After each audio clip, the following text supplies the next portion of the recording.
Dong dong dong dong dong. Everyone, silent phone. Do do do do do. Silent phone. Silent phone, silent phone.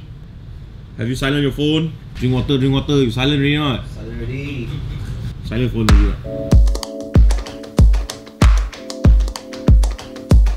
What's up?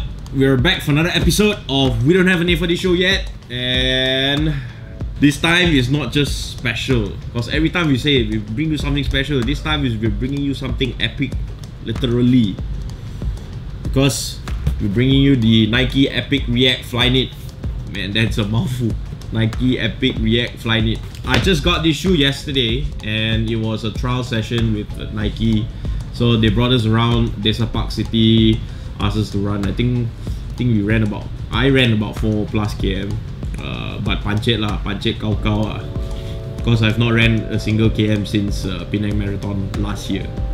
So that's like what, 3.5 months ago, I think, around there. But that doesn't really matter. What really matters is this is the shoe we're going to be talking about today.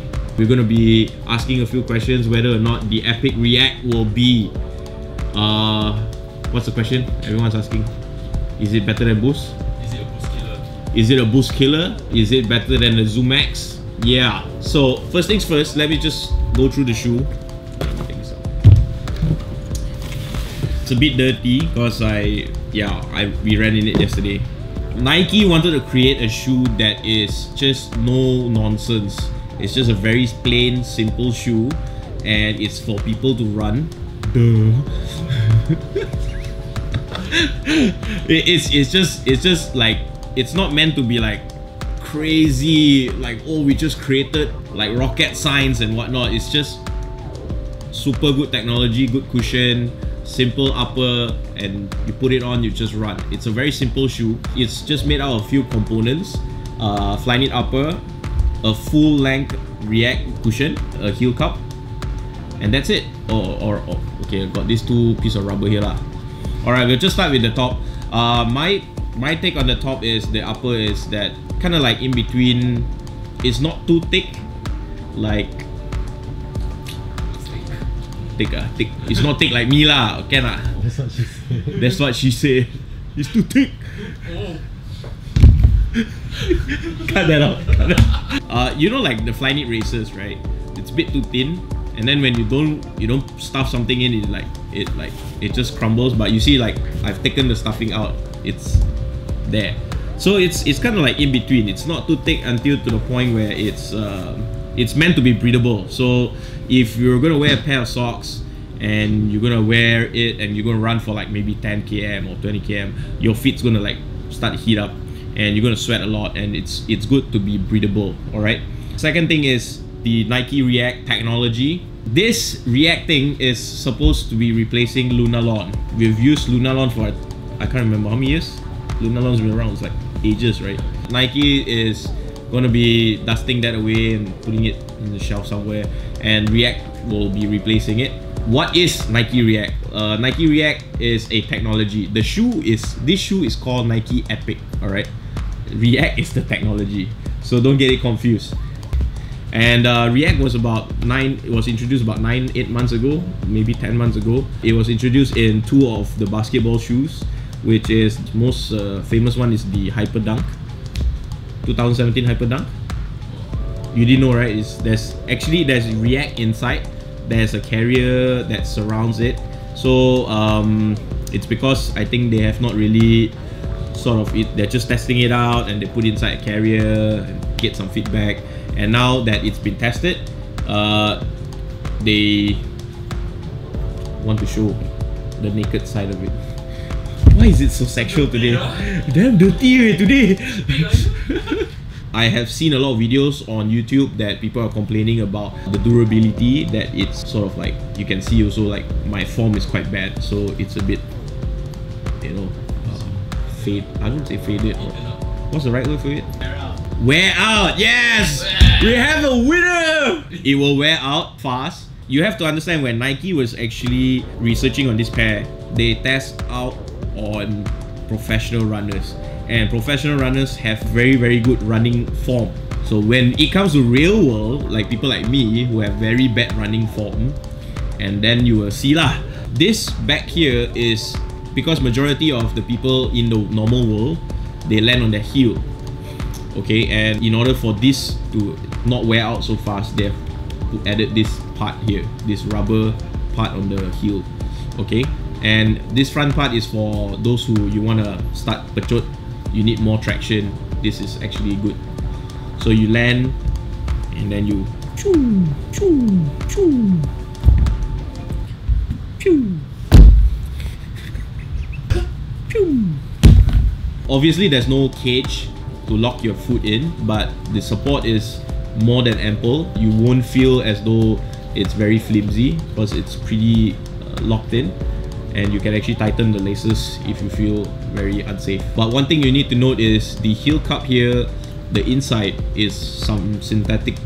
They've added a nice touch here, which is, I think it's a synthetic leather inside. It's very flexible in the front, like extremely flexible in the front, but it's quite rigid at the turns, so it's quite good for support. So Nike claims this pair is 11% more comfortable compared to the Lunarlon.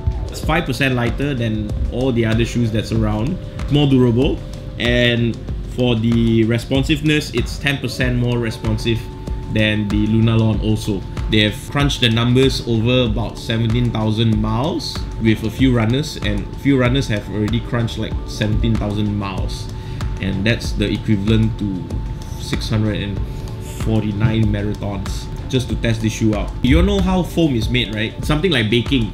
Foam is like, you know, to make this, it's sort of like you have to bake it.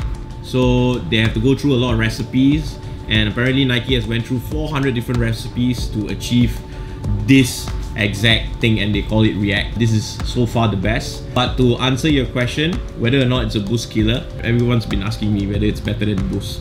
Why? It's because Boost is like the standard for lifestyle comfort. If it's just a normal shoe, you're not going to run in it, you just wear and walk around, it's one of the most comfortable shoes you can find right now. Agreed? Everyone agree? Subjective. It's subjective, but that is the majority vote, alright? So that's why everyone is asking me whether it's more comfortable than the Boost. The thing about the Boost is when you put it on, you can immediately feel the wow factor. It's very mushy. So when you wear it, right, you straight away feel like, ooh, your leg sinks in and all that kind of stuff. It's very impressive straight up front. But then when you start jogging in it, your leg, might not really like it because it's too mushy. Some people might not like that. On the other hand, this is the total opposite. When I put my leg in, it's not very mushy. So you go like, like that only, like that only. Isn't it supposed to be more comfortable? And then you start to like bounce around and just like fiddle around with it. Then you start to feel it's more springier, more responsive, and then you start jogging in it. Then that's when you start feeling it. This shoe, you need to take a while to break it in. For me, it took me like after the 4 km of running, and then when I stopped, you can really feel how comfortable it is. The thing is, a lot of people is also comparing this with Nike 4% Vaporfly. Of course, that one, I can just tell you straight up front, I've tried the 4%. It is very, very comfortable. It's because it's super soft. The purpose of it is, it's very different. ZoomX technology, it's not foam. It's mainly technology which you're using a mechanical thing to sort of push you forward. So there's like a plate inside and it pushes you forward. So it's not really foam that's working. It's different.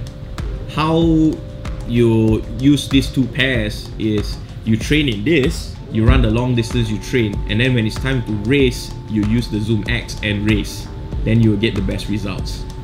Anyways, overall, what do I think about this shoe? With a price point of 589 ringgit, can't go wrong, man. Boost is, I think, 850 right now.